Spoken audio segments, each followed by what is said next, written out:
Drasa, a Lithuanian covert sniper who frequently works for the Kremlin, completes her latest mission, assassinating a Belarusian oligarch involved in the trade of bombs and landmines. Afterward, she meets her father at her mother's grave. He warns her that rumors suggest she was captured on a drone camera and that Moscow cannot risk any connection to the assassination. Drasa assures him that her superior has ordered her to go dark for a year, with a final briefing in Moscow the following day. Her father then reveals he has cancer and plans to take his own life on Valentine's Day, asking her to light a candle for him and look up at the Hunter constellation in his memory. Meanwhile, Levi, a former U.S. Marine turned private contractor, suffers from recurring nightmares of his time in the military. One morning, he receives a text instructing him to report to Camp Pendleton. There, he meets Bartholomew, a woman whom he suspects to be a high-level operative. She asks if it's true that he has 113 confirmed kills and 81 probable kills. Levi tells her those numbers are actually higher. When she inquires about his current employment, he admits that he was deemed unfit for a mission in June due to a psychiatric evaluation. She asks why he didn't contest the diagnosis, and he replies that he didn't have a reason. "What if I gave you one?" she asks. Drasa and Levi are assigned identical missions. Travel to a classified location and guard opposite sides of a deep, isolated gorge for 1 year, without any outside contact. Upon arrival, Levi relieves his predecessor, J.D., a British Royal Marine.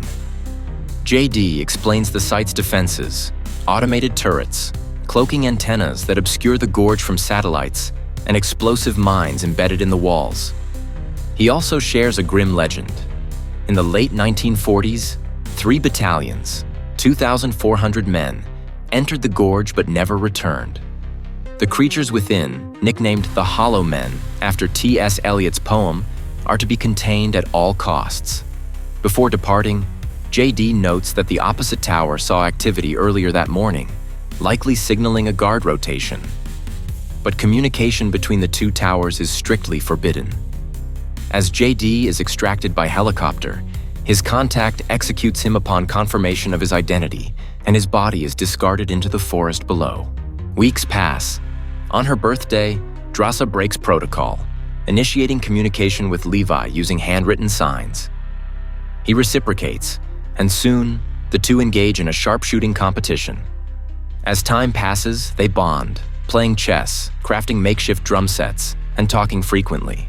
6 months into their deployment, Levi ziplines across the gorge to Drasa's tower. They share a rare moment of peace. Drasa makes them rabbit pie and they dance and enjoy each other's company. Levi, an amateur poet, tells her he is working on a piece titled "She Collapsed the Night," inspired by her. The next morning, Levi attempts to return to his tower, but as hollow men scale the western gorge wall, the mines detonate, severing his zipline. He plummets into the abyss, deploying his parachute just in time. Determined to save him, Drasa follows, parachuting into the gorge. There, they make a horrifying discovery. Every plant, animal, and insect has been cross-mutated into grotesque hybrids. Seeking shelter, they stumble upon an abandoned bioweapons research facility, the true source of the mutations. Originally a joint effort between Eastern and Western governments during World War II, the lab was abandoned after an earthquake caused a contaminant leak. Since then, Dark Lake, a private defense corporation, has taken control, periodically extracting research and samples to create super soldiers. While searching the lab, Levi finds the Stray Dog Protocol, a failsafe designed by the original researchers to sterilize the site with a nuclear detonation, now under Dark Lake's control. As they prepare to leave, they find Drasa's backpack mysteriously placed outside, suggesting that the Hollow Men are more intelligent than they had assumed. As they deploy smoke grenades for cover, a Hollow Man on a mutated horse captures Drasa and drags her away. She awakens inside an abandoned chemical missile facility, fighting off a monstrous assailant until Levi arrives and kills it.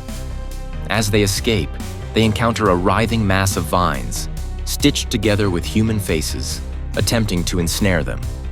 Drasa destroys it with a grenade, and they flee to the surface. Using a jeep's towing cable, they climb out of the gorge while fending off the Hollow Men. Once free, they agree to separate for 5 days to ensure neither has been infected. Levi reports to Bartholomew, who confirms that Dark Lake is running the operation and researching the Gorge. She asks Levi if he was in the Gorge lab as the Dark Lake PC was accessed. He denies it, but Bartholomew counters that if it wasn't him, then it must have been his counterpart in the East Tower, Drasa. She orders him to eliminate her. Levi acknowledges the command. Bartholomew confirms her suspicions that he has been compromised as the lab's computer system captured an image of him and Drasa working together and orders her team to be ready to leave in the morning. Realizing that Dark Lake will soon attempt to silence them, Drasa and Levi decide to activate the stray dog protocol to prevent the mutagen's spread. Bartholomew and her team arrive at Levi's tower, only to find it abandoned. Drones are deployed to eliminate them, but Levi and Drasa destroy them. With precise, synchronized shots, they disable the cloaking field, exposing the site to global surveillance and triggering Stray Dog. The resulting detonation wipes out Bartholomew and her forces, along with the entire Gorge. Separated in the chaos, Drasa completes her 5-day quarantine, believing Levi is dead. Heartbroken, she travels to France, the place they had agreed to reunite. Among her belongings, she finds an envelope from Levi labeled "If I Don't Make It." Inside is the completed poem, She Collapsed the Night. 1 month later, Drasa is working at a small restaurant when a familiar figure appears sitting at a table. Levi, very much alive, holds up a sign, just like he used to from his tower, asking if he can have rabbit pie. Their eyes meet. Smiling, Drasa and Levi come face to face, and they share a long-awaited kiss.